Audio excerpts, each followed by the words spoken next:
I am Kase. It's the wiki Reo Maori, Maori Language Week. In WINTON School, called Ben ahau. I'm Ben.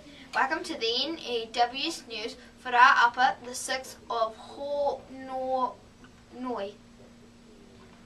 Let's get into te kupu or te wiki.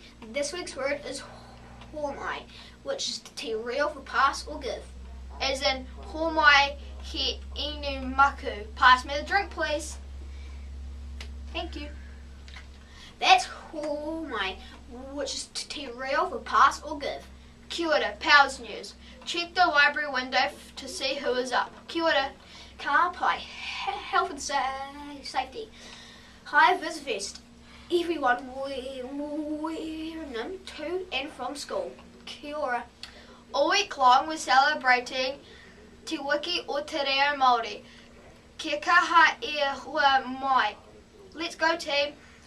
We've got activities in the te whare-pukapuka at lunchtime. Get yourself to the library at 12:45 for some step games. There is also a tumiki colouring in competition running all week. Entries are available from the library today and are all due back to the library by koutou. No birthdays today at WINTON School, but turning the grand age of 81 is Dalai Lama. Rock on, Owen Lightened One. Okay, that's it for today. From everyone here at the N.E.W.S news team, ka kite popo. See you tomorrow. Stay clean, stay dry, and stay off the grass, WINTON School.